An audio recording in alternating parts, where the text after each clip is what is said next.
નમસ્કાર, આપનું હાર્દિક સ્વાગત છે એજ્યુકેશન ગુજરાત ચેનલમાં.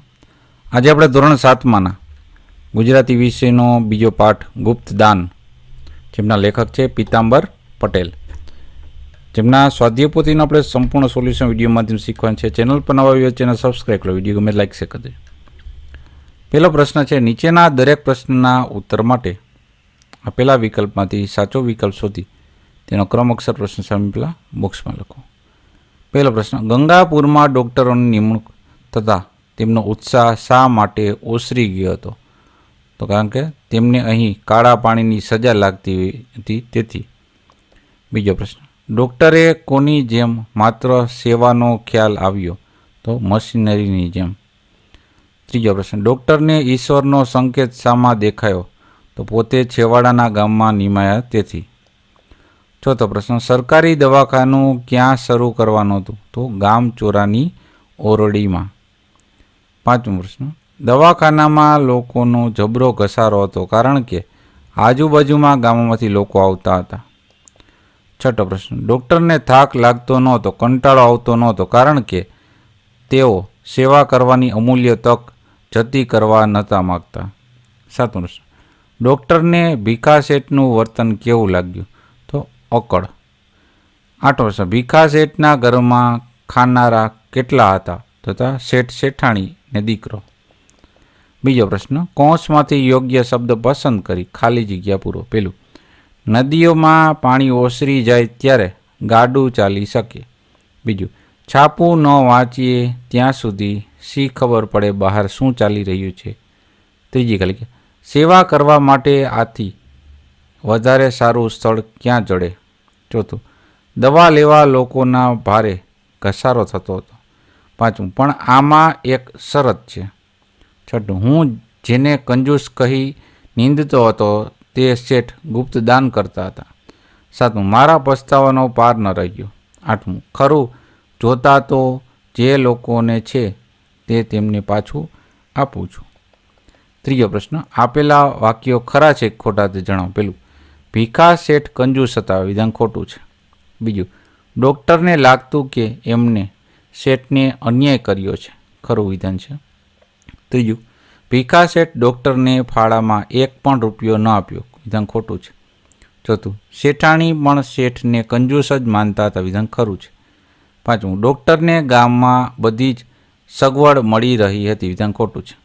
ચોથો પ્રશ્ન, આપેલા વાક્ય કોણ બોલી શકે તે પાઠને આધારે લખો. પેલું, દાન એવી રીતે કરવું કે કોઈને ખબર ન પડે, સાધુ મહારાજ કહે છે. બીજું, હું દુનિયાથી દૂર ફેંકાઈ ગયો, ડૉક્ટર કહે છે. ત્રીજું, મારી મદદ વિશે કોઈને જણાવતા નહીં, ભીખા શેઠ. ચોથું, દવાખાનું કરવા માટે મકાનની જરૂર છે, ડૉક્ટર કહે છે. પાંચમો પ્રશ્ન, નીચેના ઘટનાને યોગ્ય ક્રમમાં લખો. તો સૌથી પહેલાં ક્રમમાં આવશે, મારી ગંગાપુરમાં ડૉક્ટર તરીકે નિમણૂક થઈ. બીજું, મેં ગામમાં સારું મન મનાવી લીધું. ત્રીજું, ભીખા શેઠની મદદથી મારું દવાખાનું ચાલુ થયું. ચોથું, શેઠનું વર્તન મને અકળ લાગ્યા કરતું. પાંચમું, ગામમાં મેલેરિયાનો પવન વાયો. છઠ્ઠું, ભીખા શેઠ ગામ લોકો માટે મદદ કરવા મારી પાસે આવ્યા. પ્રશ્ન નંબર છઠ્ઠો, નીચેના પ્રશ્નોના ઉત્તર એક એક વાક્યમાં લખો. પહેલો, સરકારે ડૉક્ટરની નિમણૂક કયા ગામમાં કરી? તેનો જવાબ છે, સરકારે ડૉક્ટરની નિમણૂક ગંગાપુર નામના ગામમાં કરી. બીજું, ડૉક્ટરે અરજીમાં શી માંગણી કરી હતી? તેનો જવાબ છે, ડૉક્ટરે અરજીમાં પોતાની નિમણૂક ગામડામાં થાય એવી માંગણી કરી હતી. ત્રીજો પ્રશ્ન, ગામથી સ્ટેશન કેટલું દૂર હતું? તેનો જવાબ છે, ગામથી સ્ટેશન 16 કિલોમીટર દૂર હતું. ચોથો પ્રશ્ન, ડૉક્ટર જિંદગીમાં ક્યારેય કોના પર બેઠા ન હતા? તેનો જવાબ છે, ડૉક્ટર જિંદગીમાં ક્યારેય ઘોડા પર બેઠા ન હતા. પાંચમો પ્રશ્ન, ડૉક્ટરનો રહેવાનો પ્રશ્ન શી રીતે ઉકેલાયો? તેનો જવાબ છે, ભીખા શેઠે પોતાના ઘરનો મેળો ખાલી કરી આપતા ડૉક્ટરનો રહેવાનો પ્રશ્ન ઉકેલાયો. છઠ્ઠો પ્રશ્ન, ડૉક્ટર પોતાની જાતને શો ઠપકો આપવા લાગ્યા? તેનો જવાબ છે, ડૉક્ટર પોતાની જાતને ઠપકો આપવા લાગ્યા કે તે માણસ ઓળખવામાં કેવી રીતે થાપ ખાધી? પ્રશ્નચિહ્ન. સાતમો પ્રશ્ન, ભીખા શેઠ ડૉક્ટરને કઈ વાતમાં દાદ આપતા ન હતા? તેનો જવાબ છે, ડૉક્ટર ભીખા શેઠને તેમના વિશે જાણવા અનેક પ્રયત્નો કર્યા પણ ભીખા શેઠ કંઈ દાદ આપતા ન હતા. આઠમો પ્રશ્ન, શેઠાણીનો ભીખા શેઠ માટે શો મત હતો?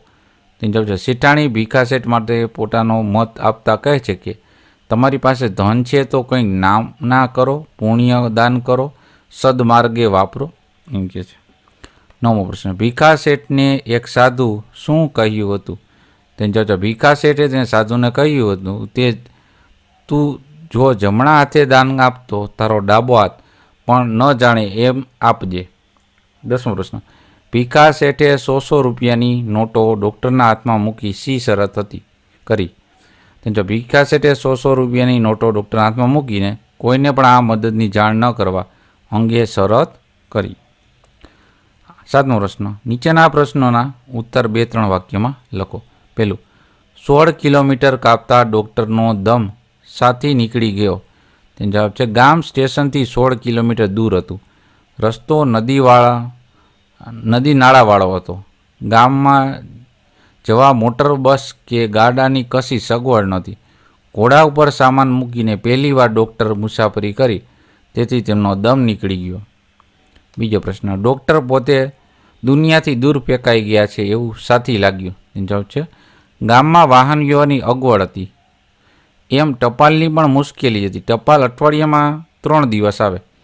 ડૉક્ટરને છાપું વાંચવાની ટેવ હતી. છાપા વિના બહારની દુનિયાની ખબર પડે નહીં. તેથી પોતે દુનિયાથી દૂર ફેંકાઈ ગયા છે એવું લાગ્યું. ત્રીજો પ્રશ્ન, ડૉક્ટરે કમ્પાઉન્ડર માટે શી જોગવાઈ કરી?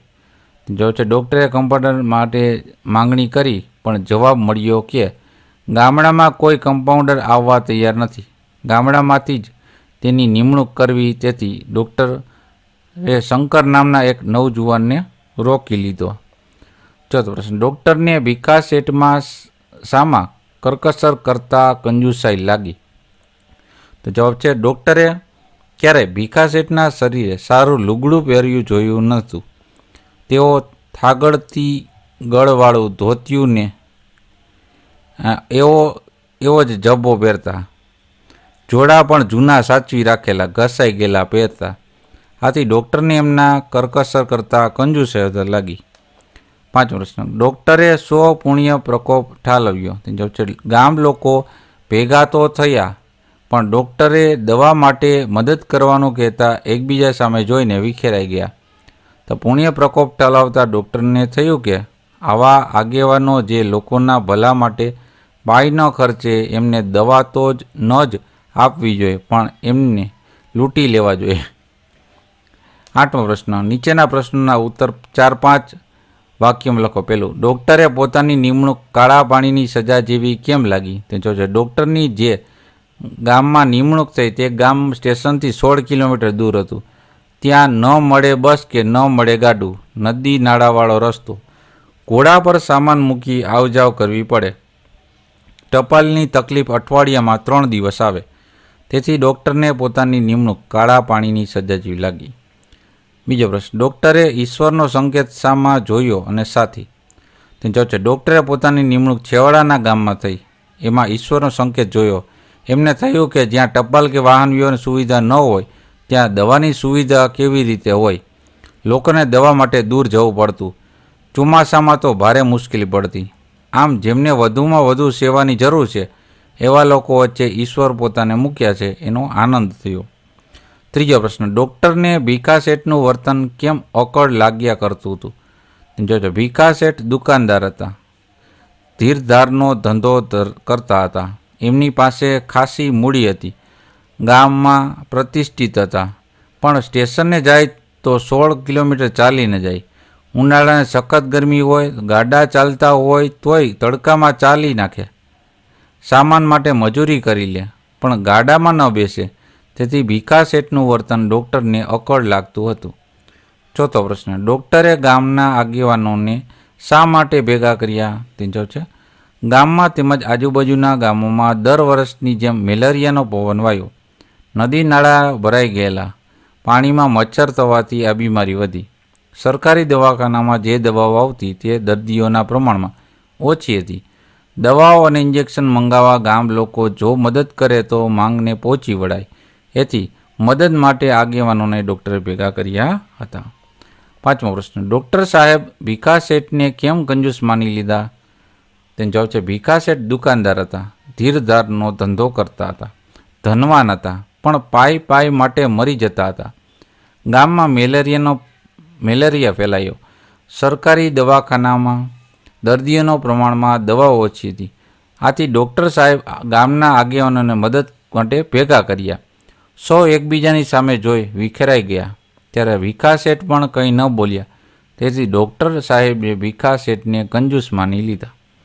છઠ્ઠો પ્રશ્ન, ભીખા શેઠ વિશેની ડૉક્ટરની માન્યતા શી રીતે બદલાઈ ગઈ? જો છે ડૉક્ટરે ગામ લોકોને એકઠા કરી દવા માટે મદદ માગતા તેઓ એકબીજા સામે જોઈ વિખેરાઈ ગયા.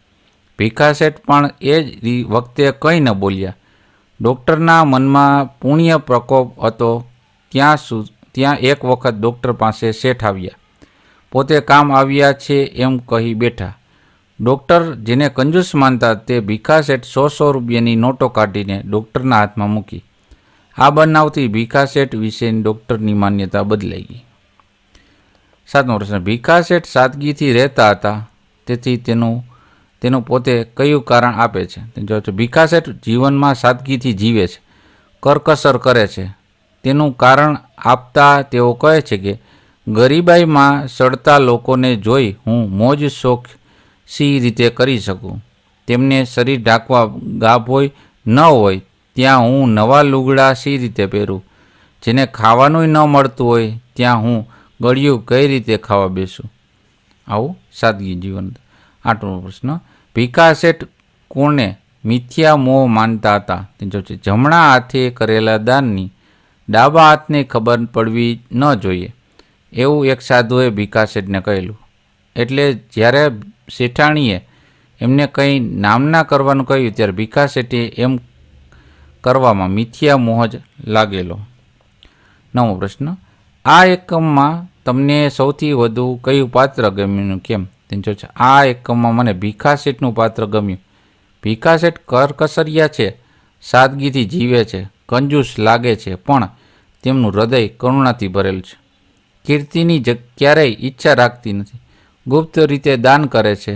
તેથી મુઠ્ઠી ઉચેરા ભીખા શેઠ મને ગમે છે. પ્રશ્ન નંબર 10, પાઠના પસંદ કરેલા વાક્યો જેવો જ અર્થ ધરાવતા વાક્ય સામે ખરાની નિશાની કરો. પહેલું, તમે તો આ દુખિયારામાં બેલી છો. તમે દુઃખી વ્યક્તિઓનો પ્રત્યે ઉદાર છો એ આવશે. બીજું, શેઠનો હાથ બંધાઈ ગયો હતો, એટલે શેઠથી પૈસો વપરાતો ન હતો.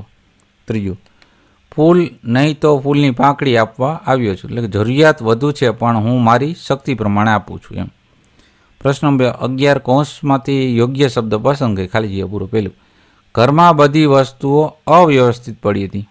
બીજું, એમની વાત સાંભળી ભીખા શેઠ જોરથી હસી પડ્યા. ત્રીજું, ભીખા શેઠ દવાખાનામાં દાખલ થયા. ચોથું, ભીખા શેઠની વાત આખા ગામે આનંદ સાથે વધાવી લીધી.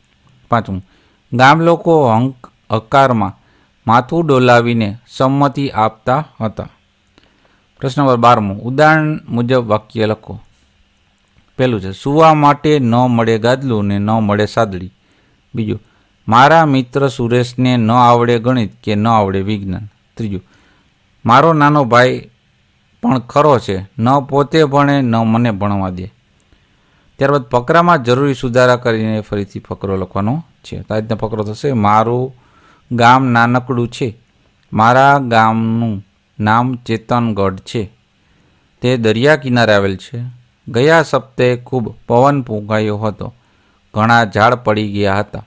દરિયાઈ તોફાન ઘણું નુકસાન કર્યું. સરકારે તપાસ કરાવી, હવે પછી બધાને રાહત આપવામાં આવશે. પ્રશ્ન નંબર 14, નીચેના વાક્યનું વિશેષણ શોધીને લખો. પહેલું, ગામ સ્ટેશનથી 16 કિલોમીટર દૂર છે, તો 16 થયું વિશેષણ.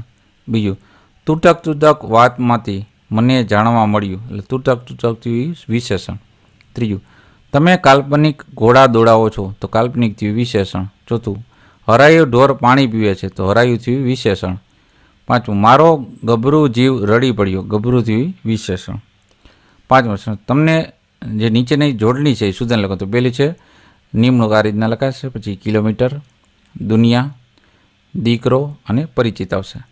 પ્રશ્ન નંબર 16, નીચેના શબ્દોના બે સમાન શબ્દ લખો, સમાન અર્થવાળા. સજા એટલે શિક્ષા કે દંડ. નિશાસો એટલે નિશ્વાસ અથવા આહ. નદી એટલે સરિતા અથવા તરંગીણી. પાણી એટલે જળ અથવા વારી. જરા એટલે લગાર અથવા થોડું. પ્રશ્ન નંબર 17, નીચેના શબ્દોના વિરુદ્ધ શબ્દ લખો. પસંદનું નાપસંદ. ગરીબાઈનું શ્રીમંતાઈ. ન્યાયનું અન્યાય. મિથ્યાનું સાર્થક. ખર્ચનું બચત. ખરુંનું ખોટું. પ્રશ્ન નંબર 18, એકવચન અને બહુવચનના 5 શબ્દ લખો. પેલું એકવચનમાં આવશે ગામડું, ખૂણો, દવાખાનું, દર્દી ને શેઠાણી. બહુવચનમાં આવશે લોકો, લુગડા, છોકરા, છાપ અને ઓરડા. પ્રશ્ન નંબર 19, નીચેના શબ્દ સમૂહ માટે એક શબ્દ લખો. પેલું કળી, ન શકાય એવું એટલે કે સમજી ન શકાય એટલે અકળ. બીજું, ધર્મ બુદ્ધિને લીધે ઉપજેલો ક્રોધ, પુણ્ય પ્રકોપ. ત્રીજું, સેવાને જ જીવન ધ્યેય માની જીવનાર, મિશનરી. ચોથું, વ્યાજે નાણાં ઉછીના આપવા તેને ધીર ધાર. પ્રશ્ન નંબર 20, નીચેના રૂઢિપ્રયોગના અર્થ આપીને વાક્ય પ્રયોગ કરો. પેલું કાળા પાણીની સજા એટલે કે દેશ નિકાલાની સજા. વાક્ય, અંગ્રેજોના શાસનકાળમાં સ્વાતંત્ર્ય સેનાનીઓને કાળા પાણીની સજા કરવામાં આવતી હતી. બીજું, દમ નીકળી જવો એટલે કે થાકીને લોથપોથ થઈ જવું. વાક્ય, દિવાળીમાં 3 દિવસ ઘરમાં સતત સાફસૂફી કરતા નાની બહેનનો દમ નીકળી ગયો. ત્રીજું, પગ મૂકવો એટલે કે દાખલ થવું. વાક્ય, મંત્રીશ્રીના બંગલાના કમ્પાઉન્ડમાં કોઈએ પરવાનગી વગર પગ મૂકવો નહીં એવી સૂચના હતી. ચોથું, પાય માટે મરવું એટલે કંજુસાઈ લાગે એટલી હદે કરકસર કરવી. વાક્ય, શેઠ એમના વ્યવહારિક જીવનમાં પાય માટે મરતા પણ એમ કરીને બચતનું દાન કરતા. પાંચમું, હાથ બંધાઈ જવો એટલે કંજૂસી કરવી. વાક્ય, રાહુલને નોકરી ધંધો નહોતો તેથી પૈસા વાપરવામાં એના હાથ બંધાઈ ગયા હતા. છઠ્ઠું, અડધા અડધ થઈ જવું એટલે કે ઉમળકાથી ગાંડા તૂર થઈ જવું. વાક્ય, 6 વર્ષે દીકરો ભણી ગણીને ઘેર આવતા મા બાપ અડધા અડધ થઈ ગયા. સાતમું, થાપ ખાવી એટલે છેતરાવું. વાક્ય, જીતેન્દ્રભાઈ એમની એકની એક દીકરી માટે જમાઈ શોધવામાં થાપ ખાઈ ગયા. આઠમું, ગમ ખાવી એટલે કે મનને રોકવું અથવા ખમી ખાવું. વાક્ય, સમજુ માણસ મુશ્કેલીમાં સંજોગોમાં મૌન રહી પરિસ્થિતિ સામે ગમ ખાતો હોય છે. નવમું, નામના કરવી એટલે કે ખ્યાતિ મેળવવી. વાક્ય, ટેબલ ટેનિસમાં કંદર્પે રાજ્ય કક્ષાએ પ્રથમ આવી ઘણી નામના કરી. 10મું, નિશાસો નાખો એટલે નિરાશાને કારણે લાંબો શ્વાસ લેવો. વાક્ય, મમ્મી કંઈક પણ કામ બતાવે તો મુન્નો હંમેશા નિશાસો નાખીને કામ કરે છે. પછી સંવાદ છે પ્રવૃત્તિમાં. પાર્થ કહે છે, અરે યાર કૌશિક શું કરે છે? કૌશિક કે ગણિતના દાખલા ગણું છું. પાર્થ કે વાહ ભાઈ વાહ, તું ને ગણિત? કૌશિક કે હા કેમ? ગણિત મને ખૂબ ગમે છે. પાર્થ કે મૂકને ગણિત બાજુમાં, તારે બજારમાં આવવું છે? કૌશિક કે બજારમાં કેમ?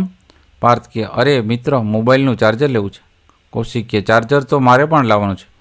પાર્થ કે તો ચાલ તું પણ ખરીદ લેજે. કૌશિક કે લે હું સાયકલ લઈને હમણાં જ આવું છું. ત્યારબાદ એક ચિત્ર આપ્યું છે, એમાં વાતચીત અનુમાન કરીને લખવાનું. તો સ્ત્રી કહે છે, અરે તમને દવાખાને દાખલ કરેલા એ સાંભળીને તમારી તબિયત જોવા આવી છું. પુરુષ કે જે થવાનું હોય એ જ થાય છે બેન, દવાખાને કાલે રજા આપી છે, બચી ગયો, અત્યારે સારું છે. સ્ત્રી કે ખરેખર બચી ગયા ભાઈ? મેં તો સાંભળ્યું ત્યારથી જીવ ઊંચો થઈ ગયો હતો. તમારા બનેવીએ કહ્યું કે કામમાં હોય તો ભલે, હું તો આજે જઈ આવું. ભાભીને ફોન કરીને બધું જાણ્યું. પુરુષ કે મુન્નો ને એની વહુ ફરવા ગયા છે. તારી ભાભીએ ના પાડી કે તમે ગાડી ના ચલાવો, ઉબેર કરીને જાઓ, પણ હું માન્યો નહીં. ને ગોતા આગળ ખૂબ ટ્રાફિક હોય હતો ત્યાં. સ્ત્રી કે તો ત્યાં સાચવવું પડે એવું જ છે. પુરુષ કે હું તો સલામત રીતે ચલાવતો હતો, પણ મારી આગળના વાહનવાળાએ બાઇકવાળાને બચાવવા જતાં બ્રેક મારી ગાડી એની સાથે જોરથી અથડાઈને મારી ગાડી પાછળ બીજી ગાડી અથડાઈ. સ્ત્રી કે કહે છે કે બાઇકવાળો યુવાન તો ત્યાં જ ખલાસ થઈ ગયો. પુરુષ કે હા, એ આપણા મુન્નાનો ભાઈબંધ જ હતો, પેલા ધીરુભાઈનો કિશોર. સ્ત્રી કે ઓહો, ધીરુ કાકાનો? રામ રામ. પુરુષ કે હમણાં તો એના લગ્ન થયા છે. આ રીતના સંવાદ હતો. તો આ આપણે આ પાઠના સ્વાધ્યાયપોથીનું સંપૂર્ણ સોલ્યુશન જોતા રહો એજ્યુકેશન ગુજરાત ચેનલ. શીખતા રહો. Thank you. આભાર.